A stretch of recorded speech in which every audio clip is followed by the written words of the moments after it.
I'm speaking to you from Pasha Brands, which is a publicly traded cannabis license producer that's located in British Columbia. At the time I was agreeing to do this talk for SCIEX, I was affiliated with a lab company in Canada called Molecular Science Corp. And the two companies together run a kind of a joint venture program using a mobile mass spec trailer that can travel around Canada and do in-field cannabis services, testing services. So I'm going to speak to you today representing from Pasha, but the work is a joint venture between both companies, the lab company and the publicly traded cannabis license producer. So the momentum in the industry is really truthfully because we now have investors and investment banking that can get behind cannabis to actually bring tools to the industry and start to research it in a much more solid, scientifically backed way. If we look at stock market prices from the last 2 years, it's really because of legislation being passed. So, in January of 2018, California lifted its recreational market, and in Canada, the Bill C-45 Summit had voted that it was going to put in its legal framework for legalizing cannabis for both medicinal and adult use. So you see that spike there. Then it went back down. And then in October of 2018, Canada then passed what's known as the Cannabis Act, which is its full legalization framework for having access for medical patients and for adult use.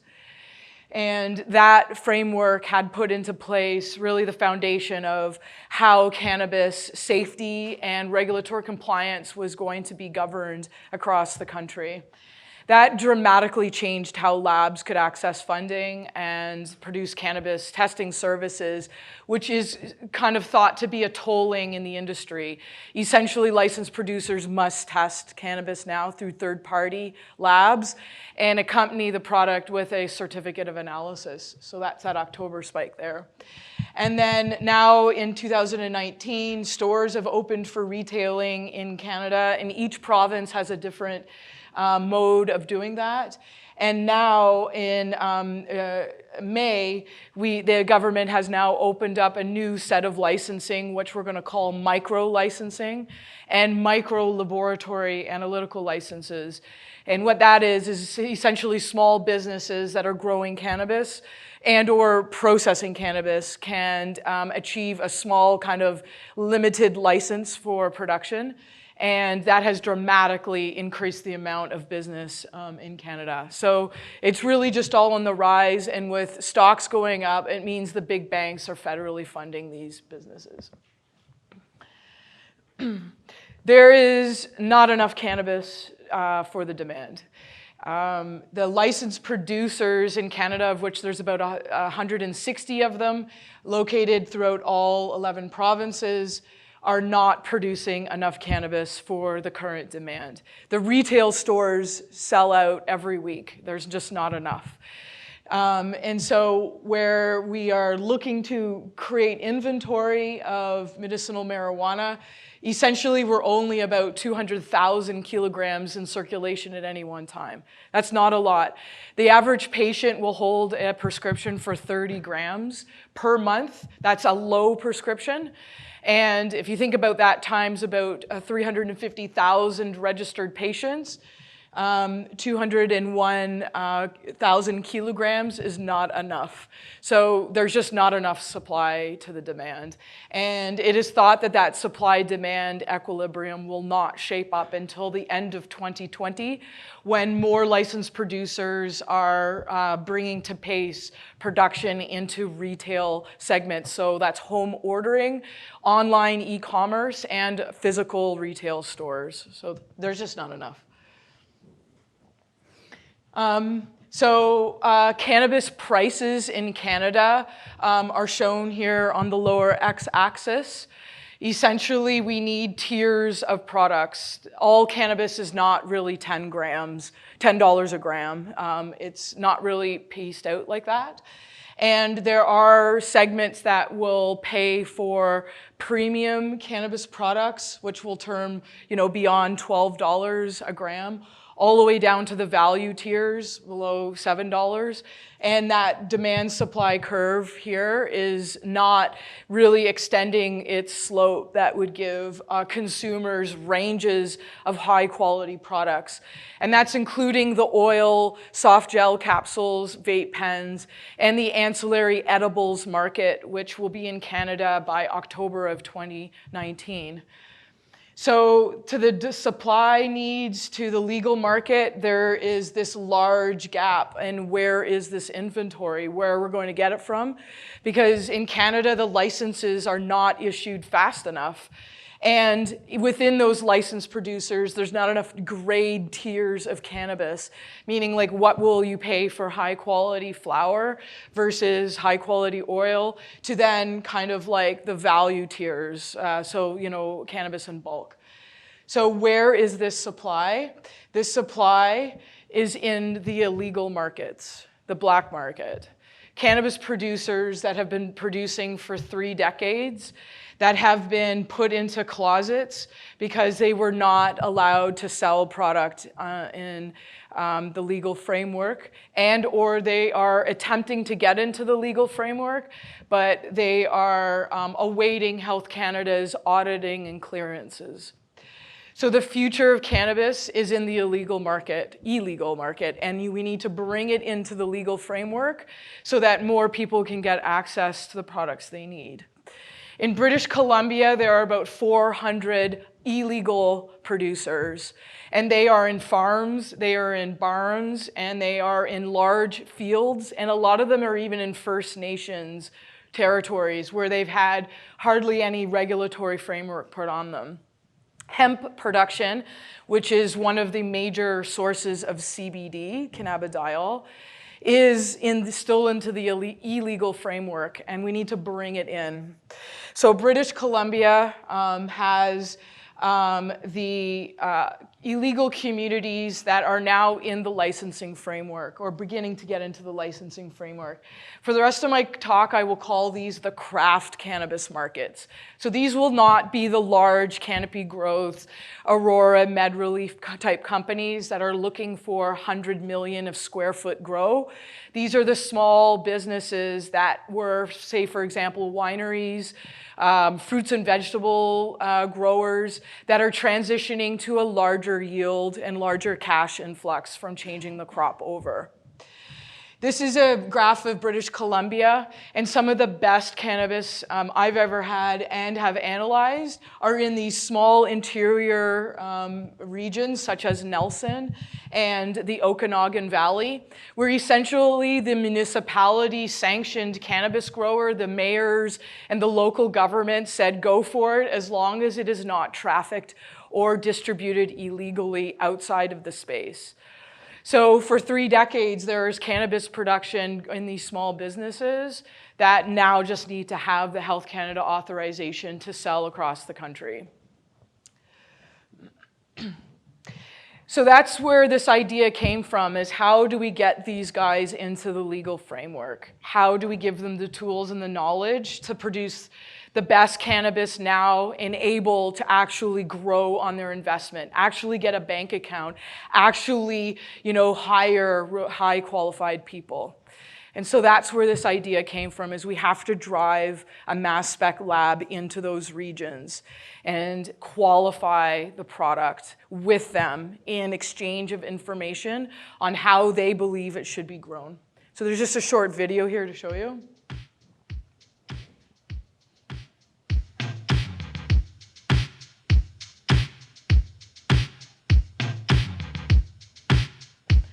So this is a 53-foot lowboy NASCAR race trailer that actually was first coined by SCIEX as a demo van that traveled through the US. And our company went and got it and actually now run it like a business in the field. It has equipped on it a 6500 plus QTRAP system with a Shimadzu XR front end and a whole other suite of instrumentation on it to allow it to actually operate in the field. It has a peak gas generator up on its upper level, and all of our solvents and carry lab inventory kind of carries on the upper level, while the bottom level is kind of our workspace. The advantages of doing this are that now in Canada, the lab network can take in 30 grams of cannabis under its legal framework without having a licensed producer on the other side. So an illegal cannabis black market producer can pass to us 30 grams of product, and we are not breaking the law from kind of the regulatory handle of it. The trailer parks outside garden supply stores because that's where the black market guys go. And as they're buying fertilizers, plant enhancers, and soils, we are parked outside and we offer them full service analytical testing so that they can start to actually qualify the supply chain inputs so that you are really managing your levels of risk of having non-compliant product from the start. The decisions that we make with the clients are paramount to how they're going to be successfully selling that product in the end. The product needs to be cleared against heavy metals, pesticides, microbial contamination, mycotoxins, and if it's an oil, it needs to be cleared against residual solvents. And right there on the van, with all the equipment on board, we have complete information share. I don't go through material transfer agreements. I don't get lawyers involved. It's literally just drop off and come back in an hour, and we can tell you the level of risk of the product not passing. It's a business that is upfront payment, and there's not a single other lab in the world that can do this because of the fact that we're in Canada under the new regulatory framework. We acquire 40 customers a week, and I have tested over 400 flower samples in the last 6 months. So I don't think there's a single lab that has been able to do that at that pace. And that's just, carrying with it how we're going to understand really what it is and where, human consumption risk will come from.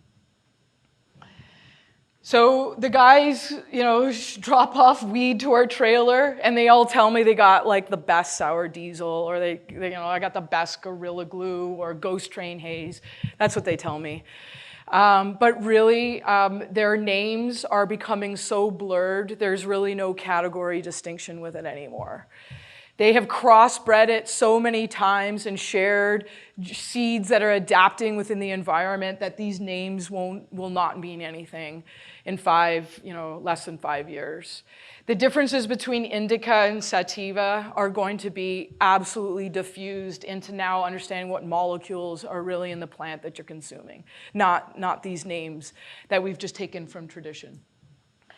So our potency and pesticide analysis is taken with an approach to reduce matrix effects, reduce the chlorophyll content in the plant, and try to have all of these compounds liberated into the organic layers of our extraction techniques. It is meant to be simple. We don't want this complicated. We don't want to take a lot of time doing this. So in less than 45 minutes, we get the ground product into Falcon tubes like this, where we then take an approach of adding a library of internal isotope-coded reference standards across 21 pesticides and a few of the cannabinoids with heavy labels 13 and nitrogen 15s. This helps us manage the suppression effects that will come across the total screen of almost 100 pesticides that we need to do in the end. So we add a library of isotope-coded internal standards. And in the sample, those things help us understand if we have ion suppression in the regions where the measurement needs to be ultra low. The cost of incorporating internal standards is high. It took us about $1,800 to synthesize them all, and then we have to recur pay for them. But as of today, the test value is very high. It costs about the farmer about $700 to do a pesticide analysis, so we can balance that cost. Over time, this won't do. We're not going to be able to incorporate these types of costs in the test as the price gets lower and lower, but right now, it's doing the job well. So in under an hour, we have the samples completely prepped, and we can do both potency and pesticides from the same aliquots, just adding different internal standards into them. So bringing on board a bunch of students that were basically running to the trailer and wanting to work for free because the university wasn't going to allow them to touch cannabis. I could basically get free labor and some of the best talent in running the QTRAP. We run the QTRAP in an advanced type of mode where we collect targeted MRM transitions and then back it up with untargeted MS-MS in both polarities. The reason why we want to do this is because we want to be able to give the farmer back his report that is essentially targeted quant across hundreds of pesticides and the 13 cannabinoids that we can basically do all in one go. But in behind, I'm collecting everything. The farmer does not know I'm doing that, but I'm doing it to build a pretty kick-ass library. And that library is going to help me understand what products actually have value in the market. So I'm running the instrument in what we'll call semi-quantitative confirmatory type profiling modes. And only really the QTRAP operating like this, in my opinion, on the road, gives me the ability to look at flower fresh, like basically it's collected that morning, and cured product, which is that art of trying to have the trichomes on the flower beautifully dried so that you get enhancements of this feel when you smoke it. And that is literally impossible if you sit inside of a static lab and call people and try to get samples to you. Right? So with this interaction, I'm getting probably the most diverse set of samples that actually deliver meaning on how to grow it, how to cure it, how to package it, and how to make it safe. So from that data, we pump it into MasterView. And MasterView is an add-on to PeakView software that then matches up the MRM transitions with its MS-MS profiles that can be then further mined for identity. There is no way I am getting all identities of all these MS-MS matched to something. The libraries don't fully exist. I actually don't care that much about identifying every peak. I care about the pattern of all these samples against each other, because I am looking for cultivars, marijuana cultivars, that actually be worth developing because they are different from all the rest. And I'm going to further build on this in my next slide and in my talk tomorrow at the main forum. So from MasterView, we take the data out and we put it into MarkerView, which is SCIEX's statistical package. Again, I don't really care what the masses are. I know I've got the big cannabinoids in there because I've had to deliver that to the farmer as his targeted report. But I don't care about all these masses not being identified. I care about looking at things that are truly different. In the scores loading plot, the spots here in blue indicate cultivars that are basically the same. They center around 0, 0. Pesticide analysis in British Columbia is quite a risk simply because of the agricultural strength there. And in a typical grow facility, which is shown here, it has influences from the environment conditions around the barn or around the facility, such as, is there a winery next door? Is there logging in the area? All of those things add to risk. Also, of course, the use of certain suppliers for fertilizers, plant enhancements, and soils also bring in risk. So our team also does what we'll call pesticide risk assessment. And so if you have a grow room that is showing in the HVAC system parts per billion or even up to parts per million of some of these pesticides, which are prohibited to have on the final product, we then have to go through every single room, every single tray, the HVAC system, the supply chain delivery, so the pods coming into the building, the fertilizers, the twister trimmer, which trims out the stalk and gets the buds in the end. We can just apply a swabbing technique to all of these kind of hard fixtures. And because of the sensitivity of the 65 plus and the screening method we do, we can now qualify where's the risk in the room.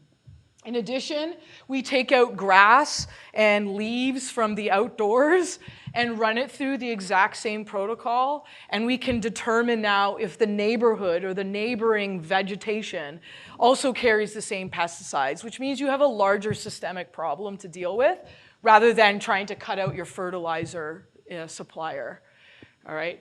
So this, again, it's not intuitive to the market. Having the mobile lab and going out means we can get this information to somebody like within the day.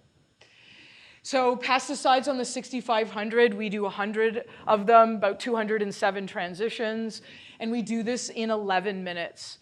In one full day, I've done 66 samples with about 10 QCs. And this is like every day on the trailer. It's really not hard to achieve. And we have multi-quant software building reports to identify risk. The instrument is amazing at showing linearity in the low parts per billion range. So, we're at parts per trillion in terms of a limit of detection. And that is enough for them to start to think about how to optimize the grow space so that parts per trillion doesn't creep up to parts per billion. And then, of course, you have to now start to report your risk assessment to the authorities. So multi-quant, honestly, is the best software for doing this type of screening at this type of rapid pace. Mycobutanol contamination is massive in the region of British Columbia because of the logging industry using it in large parts per million use. However, if you make the measurement, if you suspect you have mycobutanol, but really it is not detected, that's a big deal in how you report it to the client. So in this case, the ion ratios between the quantifier and the qualifier ion is really paramount, and multi-quant is really the best software for determining that ratio, making it as an indicator or flagger to how you're going to report, and furthermore, concluding with confirmation that you actually have the pesticide there versus one that is like just a false positive. All right, so this is a game changer for doing this much sampling in a day.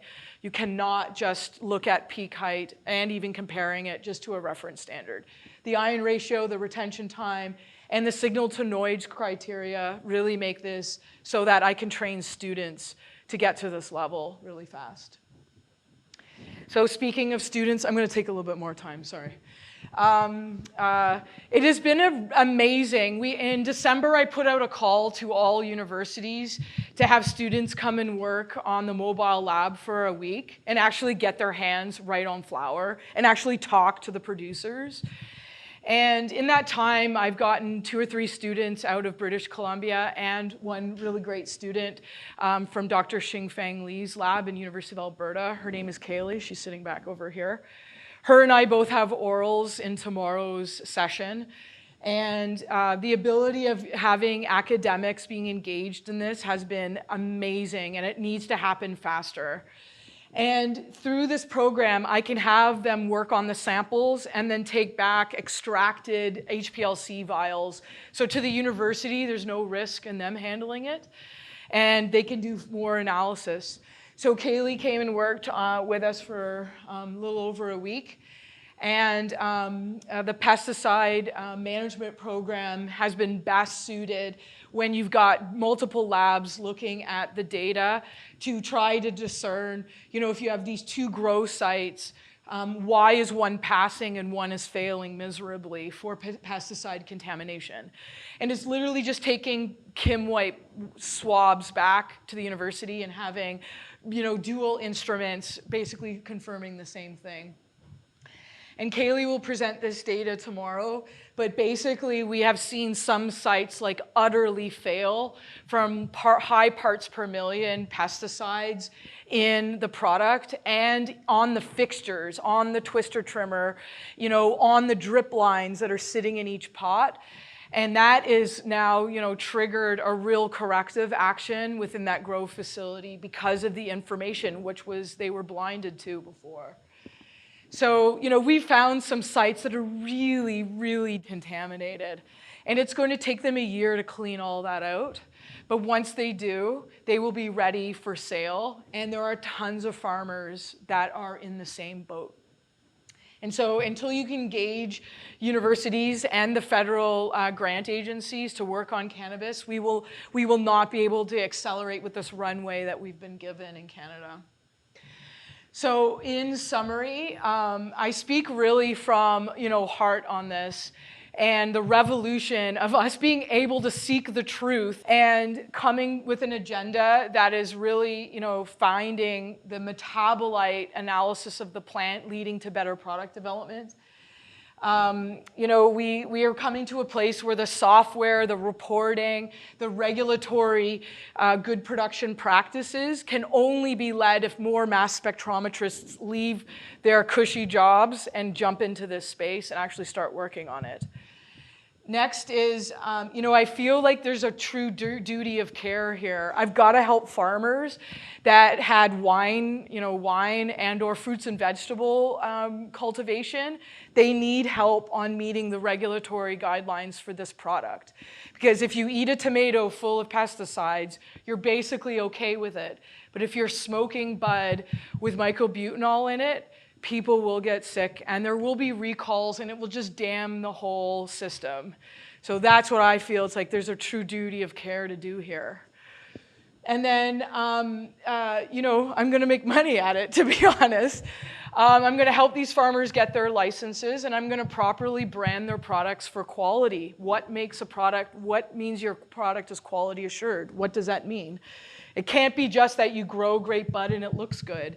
You actually have to show that, and that's where more mass spectrometrists moving into the space can help define where quality is. And then lastly, there's this whole like gamut of value on genetics and what plant has rights, you know, what breeder has rights to grow plants with unique genetics. I truly think we have to examine this more because really the genome is only about 15% different in all these cultivars. So what does that really mean? What genetics should we actually think are in different categories? And all of that still needs to come about, but it can't work if metabolomics approaches are not done in parallel, because the genomics just tell you the code. You actually need to have the plant producing its metabolite in its environment of which it's grown to actually have a product that's repeatable, has a user experience attached to it, and can be branded. And so that's what I'm going to talk about tomorrow. And please come. It's the first session. It's the first time ASMS is having cannabis on the open stage. And I will be more controversial than I am today. But it needs more people working in the industry so that it can be where it should be. All right? So these are the people that do this with me. I thank you very much, and I can take some questions.